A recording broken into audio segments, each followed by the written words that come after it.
Hey everyone, this is Jackie Spencer, Beatles tour guide.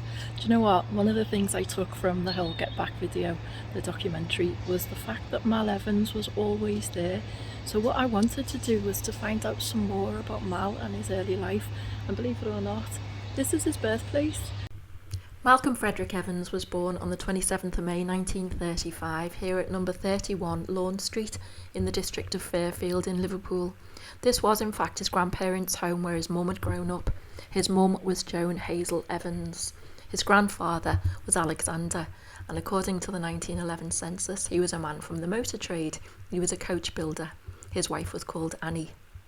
Now it gets confusing because Joan Hazel Evans met and married Frederick William Evans, so never changed her name. And despite Evans being a very Welsh name, we have to go back about 5 generations to find any of the families actually born in Wales. So when Mal was just a couple of years old, his family were given social housing, and this is number 75 Waldegrave Road, and this is where he was to live right up until his marriage.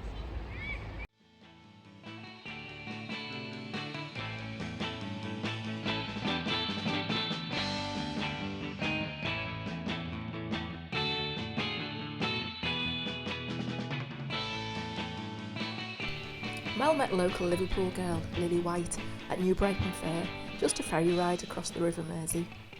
They were married on the 28th of September 1957 at St Agnes and St Pancras Church in the Ullet Road district of Liverpool. For the first couple of years of married life, Mal and Lily Evans lived just here in number 12 Kenmure Road in Wavertree. Mal had a decent steady job as a telephone engineer, so they moved to number 28 Hillside Road in the Mossley Hill district of Liverpool. A couple of years later, their first child, Gary, was born in October of 1961. To put this area in some perspective, it's a really nice part of Liverpool. Down at the far end of the street, if you were to take a right turn, that would bring you to the famous Penny Lane. A left turn would take you to Allerton, and that's the area where Paul McCartney was living at that point. Now the other end of the street, up there, is Menlove Avenue, and that sounds familiar because it's where John was living with Auntie Mimi. What's now Liverpool's Met Quarter used to be the headquarters of the GPO, the General Post Office. Just across the road was Matthew Street, and Mal used to pop down to the Cavern Club. He loved his rock and roll music. He was over 6'3.5" and heavily built, and so this attracted the attention of Ray McFall, the manager of the Cavern. Ray offered Mal a job as a part-time bouncer. Mal was delighted because it meant that he got to see all his rock and roll music and get paid for it. Mal by now was 27, married with a child, but he struck up an unlikely friendship with 19-year-old fellow gentle soul George Harrison. Mal was nicknamed the Gentle Giant because of his affable nature. Now, in January of 1963, Neil Aspinall, the band's regular driver, fell ill with flu, and so George suggested that Mal could drive the band to London. To sum up what happened then, this is a quote from George. "One time Neil was sick and we needed someone to drive us to London, so we asked Mal. He was a nice bloke, and by this time we'd been chatting with him a lot.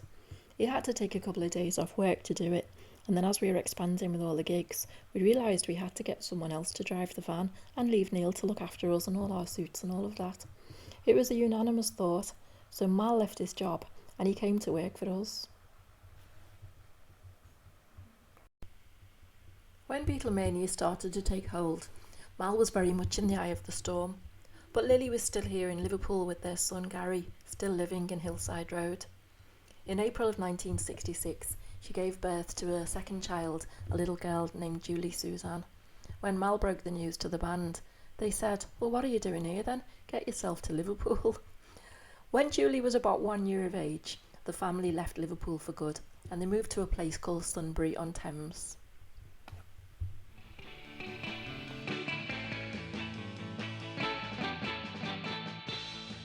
In February 76, after Mal's tragic death, his family arranged a memorial service here at All Hallows Church. Where I'm sat in my view is of Quarrybank School, where his friend John had gone. There's some kids playing in the grounds here.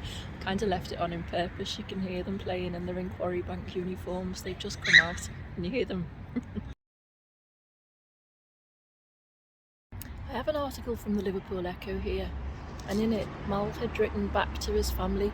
He'd written letters at Christmas of 1975, and while I'm sat here at All Hallows where his memorial service was held, I'd just like to read one or two of them to you because I believe this shows his real sensitive soul. So to his dad he wrote, "The way I talk about you, you should be 10 feet tall, Malky." And he added, "What I wouldn't give for a pint with you on Christmas Day and a slice of Mum's turkey." To his mum, Joan, he wrote an intensely personal and touching message. It says, "We'll always be close, for I love you like I love no other." And then he went on to describe all the great things that were happening in his life, like a contract with the carpenters, a book, a lecture deal. But of course, none of that was to be because we lost Mal the following January. And this All Hallows Church is where his memorial was held. I just want to finally say, I've enjoyed learning more about Mal Evans. I've been to places I've never been on a Beatles tour before, and now I have a real respect for the man who became the Beatles Road Manager, the gentle giant of Mal Evans. Rest in peace, mate.